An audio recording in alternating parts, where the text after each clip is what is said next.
Hello everyone, welcome back to Unraveling Politics, a weekly political analysis show. Today we have quite a few things to talk about. We are going to start with the administration's response to the Epstein case. I've been asked by a friend for details, so I will provide that and I will let you know my thoughts. And then we will move on to the major statement, quote unquote, Trump made about Ukraine, and I agree it is a major statement. And then we will have some tariff news at the end, although there's going to be tariff news all over this, but there's going to be some tariff news. Then we'll kind of move on. Then we'll move on with our day. So this will be a jam-packed episode, and as always, so thank you for listening. If you are interested, the Epstein case is, you probably heard about it in the news, and if you're confused, you're in luck. Let me explain to the best of my knowledge. I'm not going to get into everything Epstein did or his legal case back when he was actually alive, but I will kind of move on with what's going on now. I'm going to assume you know that, or at least the basics. In June 2024, Trump was asked by Fox News' Rachel Campos Duffy if he would declassify the Epstein files, and he said he would. He would declassify the 9/11 files, the JFK files, and the Epstein files. He was a little bit more hesitant about the Epstein files because, if I remember correctly, he said he was concerned about releasing things that he, like child pornography and things like that. Well, then Trump took off, or in September, a few months later, Trump said he would probably make the list public. Then Trump took office, and in February 2025, right at the end, Pam Bondi says she had the Epstein list on her desk. And this was a huge mistake. She said she had a list of clients on her desk. They were going through it, which made everybody believe, hey, this thing's coming very soon. The DOJ released the first phase, quote unquote, that's what they called it, of the documents in late February and said there would be another phase. And then there wasn't. March went by, April went by. I wasn't following this because we were so busy with the tariff news at the time and the Canadian election and everything that's happened since then. April went by, May went by, June went by, and then we got to July. Phase 1, by the way, included everything we already knew. It was no new information, and that's kind of why nobody really noticed. Then on July 6th, the DOJ and FBI released their memo, which I linked below, and basically said that they reviewed everything, and this is what they said. Let me get the quote up here. This systemic review revealed no incriminating client list. There was no credible evidence found that Epstein blackmailed prominent individuals as part of his actions. We did not uncover evidence that could predicate an investigation against uncharged third parties. They also claim that he committed suicide. So they're basically saying here is that Epstein did it himself, and that was it. The next day, July 8th, at a cabinet meeting, Trump tried to shut this whole thing down. Naturally, Pam Bondi said since she said she had the list on her desk, the MAGA fury turned on her, and I agree, I would blame her too. You said you had the client list. It was on your desk. And when, I don't know about you, I'm sitting at my desk right now. When something's on my desk, I'm doing it right now. And she didn't, apparently. And a few days later, Trump stepped in to protect Bondi, basically trying to dismiss the story.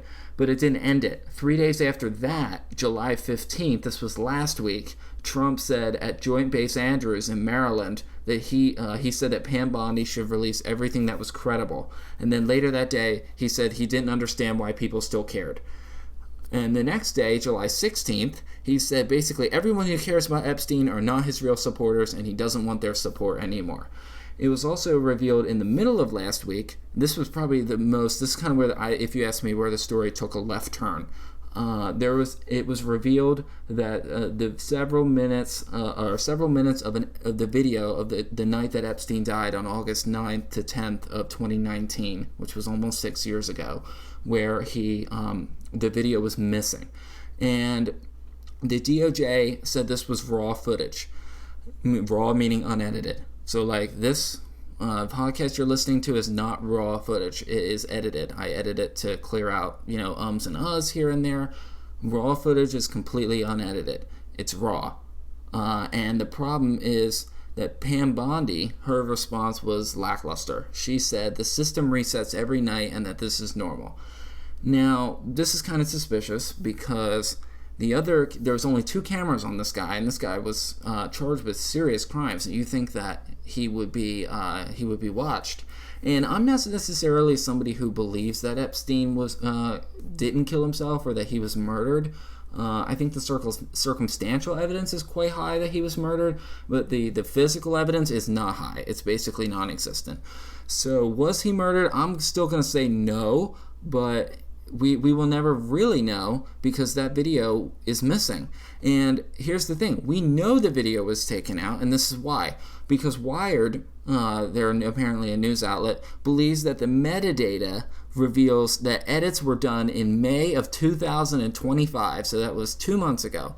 And the problem is this whole nightly thing was blown out of the water because in the metadata, it said it showed that it was edited by somebody. And if you're interested and you want to dig deeper into that, please feel free to go do that.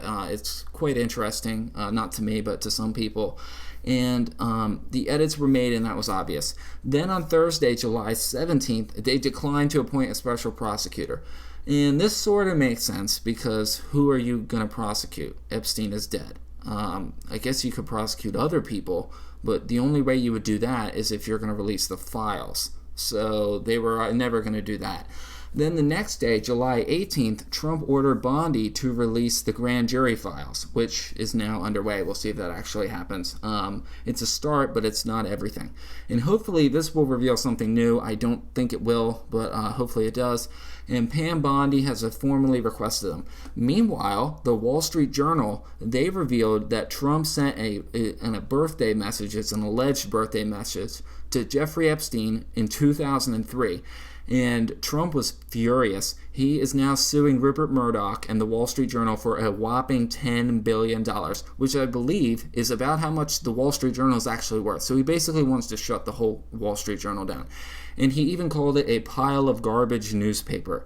Except keep in mind that Fox Television, Fox News, Fox Business, Fox Sports, the Wall Street Journal, the Sun, the Australian, the Scottish Sun, the Irish Sun, the New York Post, and Realtor.com are all, and more, are all owned by the Murdoch empire. So they're all owned by the same people. And they are mostly right-wing, well, not Realtor.com, but they are mostly right-wing papers. They're going after the largest block of conservative legacy media in the world. And this is really not a good idea.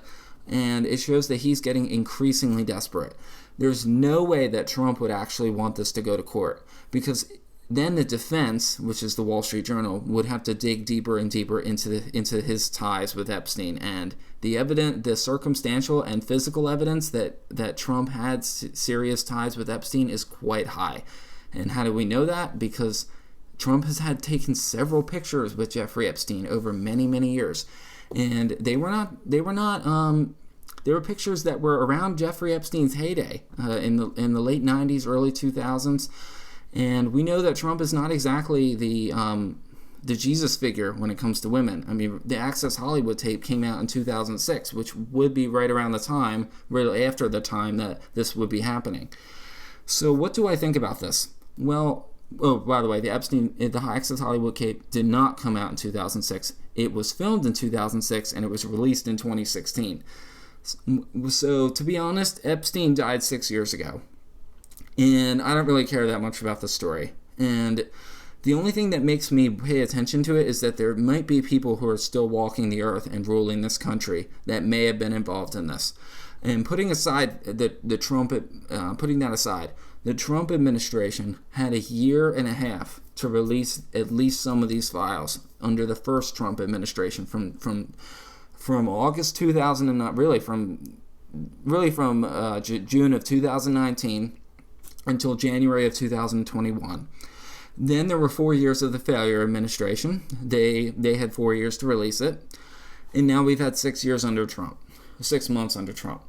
And Trump said something quite similar. He said on Truth Social, quote, "If there was a smoking gun on Epstein, why didn't the Dems who controlled the files for 4 years and Garland and Comey in charge use it? Because they had nothing." And this is a good point, and this is one that I agreed with, until somebody pointed out to me, if that is true, if it is true that Trump is on the files, we know that there are very likely to be Democrats on the files as well. And if the Democrats are on the file, it's basically a case of mutually assured destruction. And in that case, the Biden administration probably didn't want to release these documents because they would know it would blow up in their face. Would it blow up in Biden's face? Probably not, but it would blow up in the Democrats' face.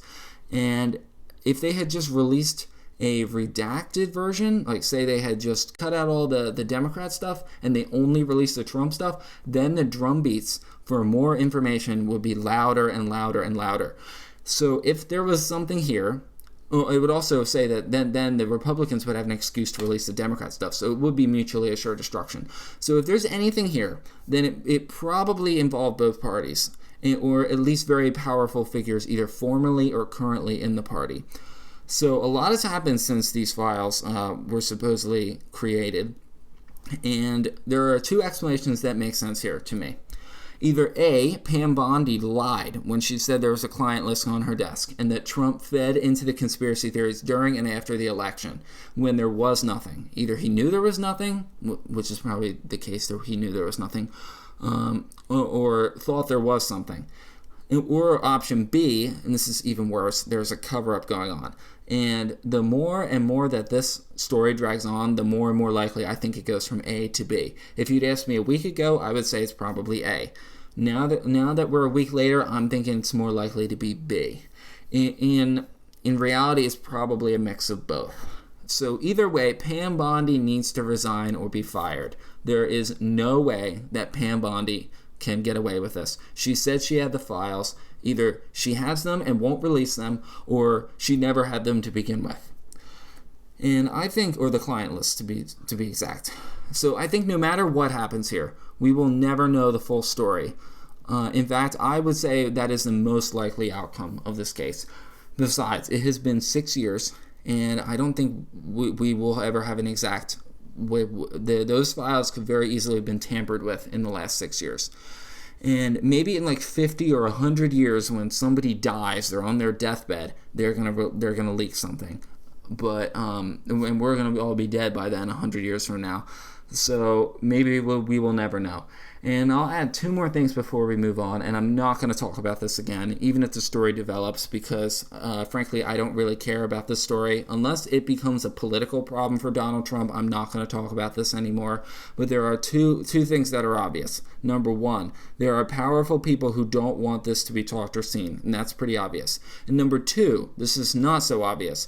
Trump usually has a way of distracting people. This is my warning now. Trump is going to try to distract us. He's been talking about firing Jerome Powell. He's talked about it for months. He even he met with some congressmen, and he said, "Oh, they all said I should fire him." Then he talked to his cabinet, and some of them said that they should fire him, or that he should be fired. And then he said he drafted a letter, but he hasn't sent it. So it's clearly getting closer and closer. And the reason why I would think he would fire Jerome Powell is because that is going to cause trouble in the markets. And if he does that, then that is going to move a lot of the media attention away. And if that is the case, and you care about this story, unlike me, then I would suggest that you don't listen to the distractions. Whenever somebody says, look over here, you always got to look the other way. Don't pay attention to what they say.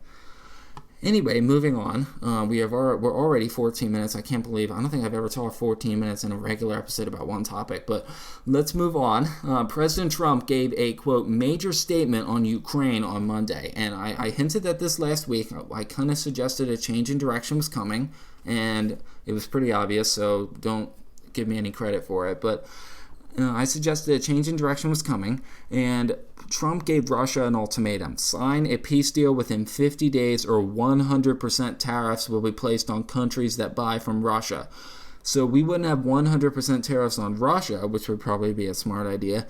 We would have 100% tariffs on countries that buy oil and other products from Russia. This would include India, China, Brazil, South Africa, and countries all over the world.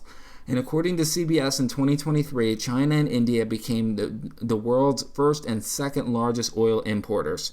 And that's not all, though, because other countries deal with Russia in numerous ways, like I already mentioned, South Africa and Brazil. There's also Iran, Turkey, Kazakhstan, Vietnam, Thailand, and more. So this would be 100% tariffs. So if that is double. If there is an item that costs $100, the item will now cost $200. And Trump is he's calling these secondary tariffs, and Trump is giving Russia until early September to agree to a peace deal. But I get the sense that they are not going to. Meanwhile, the Kremlin has said they are analyzing the statements, whatever that means. And I don't really think this ultimatum is going to change anything. And frankly, 50 days is a very long time. I would have said 5 days to the negotiating table or the tariffs will hit. Trump basically greenlighted 7 more weeks of this invasion, which is exactly what Putin is going to do. If he gets 7 weeks of a runway to the negotiating table, if he even goes to the negotiation table, then he's going to want to make sure he is in the best possible position. And one more concern I have is in the markets. If you haven't noticed, the president doesn't seem to have as much power as Wall Street does. It's been like that for decades. And that's something I've noticed as I've grown up over the years. Even though Europe, Canada, and the U.S. does not buy Russian oil anymore, other countries still do. So that oil is on the market. If these countries that deal with business with Russia try to avoid sanctions and buy oil from elsewhere, that will push global oil prices up and inflation up as well. And at a time when when it is already higher than we like, this could cause a lot of problems. And if these countries retaliate, that will also hurt our own exports as well, and that will shrink their economy, and it will shrink our economy. As for Ukraine, Trump has said NATO countries, that's everybody that isn't us, will be buying U.S. machines, and this is exactly what I've said. Instead of giving them away, we should have been selling them for all these years. The failure administration should have been doing that for 3 years instead of giving them away. And NATO countries are going to buy them and then give them to Ukraine. I am not sure how the president's party feels about this. I know J.D. Vance is on board. However, a lot of Republicans are not on board with this. I know Tom Cotton is not on board with more aid to Ukraine, and neither is Marjorie Taylor Greene. And however, I would want to remind everybody, this is one of the reasons that McCarthy, he's the last Republican speaker, is not speaker anymore. So it remains to be seen if the rest of the party will support the president's moves. If the president can get a small portion of his party, even just a couple of members, to vote with the Democrats, then that might work, because I think the Democrats are going to be okay with this, but the Republicans might not be. And Marjorie Taylor Greene is not in favor of this, as I said. She wants Trump to focus on affordability here at home, which is true, and I understand and agree with. And I wish we wouldn't be so tangled in foreign affairs, but that is where we are, and that is the reality of the world that we live in. Trump also said that, asked Zelensky reportedly in a phone call, if Ukraine could attack Moscow and St. Petersburg, 2 large cities in Russia, directly. Then he U-turned, saying that Ukraine shouldn't attack them. And does Ukraine have the capacity to attack these cities? Probably. They've hit these cities with drone strikes before. Could they hit them with missiles? Probably not. Would they do it without American approval? Definitely not. Otherwise, they may have already done it if they could. And Trump doesn't want to deliver long-range missiles to Ukraine, but hasn't ruled out other offensive tools as well. And this comes as Russia has started a new offensive in northeastern Ukraine in the Sumy Oblast and the Kharkiv Oblast, which Russia last occupied 3 years ago. Since Russia has more manpower than Ukraine, it is unlikely, in my opinion and the opinion of many experts, that Ukraine will be able to outgun Russia. And I really don't see that happening. And since Ukraine doesn't really have a lot of advantages, like this, they don't have the manpower, they don't really have a navy, and the Air Force is also not that large either, it makes them very difficult to properly defend the country. And to be fair to Ukraine, they were only independent for 30 years. And they've basically been at war for 10 of those 30 years. So 20 years is not really a long time to build up a massive military, believe it or not, especially when you're not a rich country like Ukraine is. So I don't necessarily blame them for this. However, at their best, they are going to have to try to hold the territory they currently have. And their best thing that they could do is military planes and defense systems that strike deep, The best that they could do is strike military planes and defense systems deep inside Russia to disrupt supply lines, to prevent them from ever reaching the front. However, I think that Ukraine is going to be able to do, that's the best that Ukraine can do in the short term and the medium term, is hold the territory it currently has, as I said. I doubt there will be large-scale offensives like we saw in 2022 for the foreseeable future.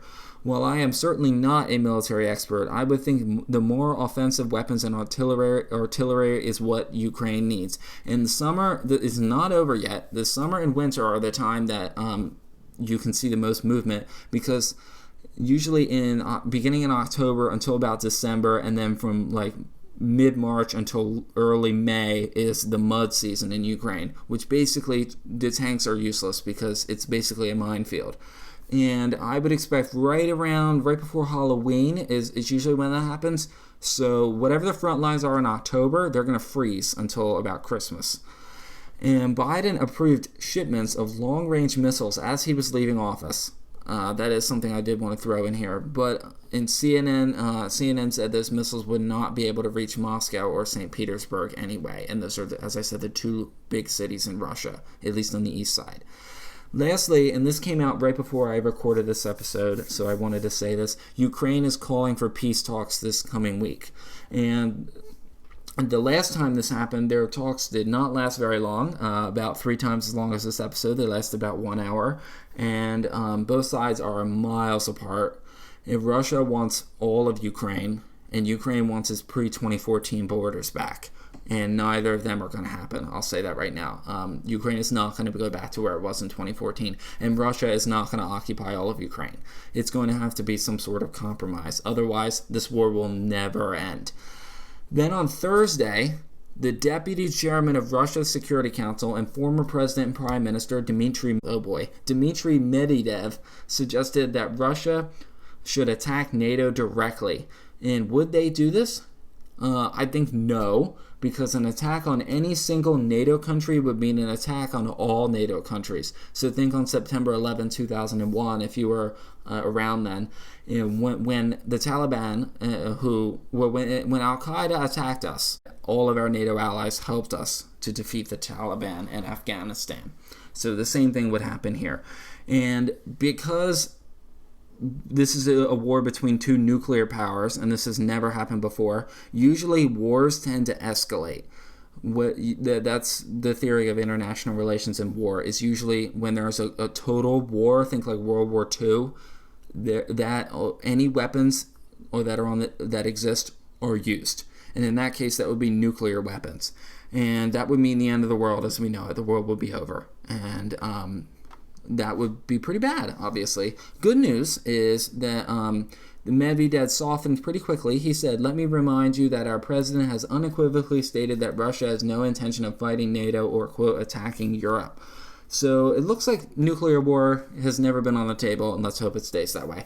Lastly, we have struck a new trade deal. The Treasury Secretary said that trade deals were coming, and we got one with Indonesia, and not so great news in my opinion. So Indonesia has had 10% tariffs on its exports to the U.S., and they were threatened with 32% tariffs back on Liberation Day. And instead, they're going to get 19%. So tariffs are still going to be rising. And they're also going to buy some weapons from American companies and some other things. I'm not going to get into that. And I imagine that we get a lot of tropical products from them, as well as maybe clothing, maybe like coffee, tobacco. So I would expect those prices to rise as a result of the 19% tariffs. 19% is not awful, but it's not great either. And the president was saying that he was going to try to raise tariffs on everybody from 15 to 20%, or from 10 to 15 or 20%. So the 19% is what they were probably going to get anyway. And I want to throw in here, before we close, that we are at the highest tariff level, according to the budget lab at Yale, in 100 years. We are now at 18% on average across the board. That's the overall impact. So we would not pay the full 18% because companies will share some of that extra cost, but I imagine most of that will be passed on to us, the consumers. And the Budget Lab, as I said, also said this was the highest effective tariff rate since 1934, which was 91 years ago, when global trade was in its infancy. It was really in its infancy back then. And at the time, we were one of the highest producers in the world. Anyway, that is it for now. Thank you. Thank you for listening. Hopefully I gave you some things to think about in this slightly longer episode. You will hear from me again next week, so have a great week. Thank you for listening, and bye-bye.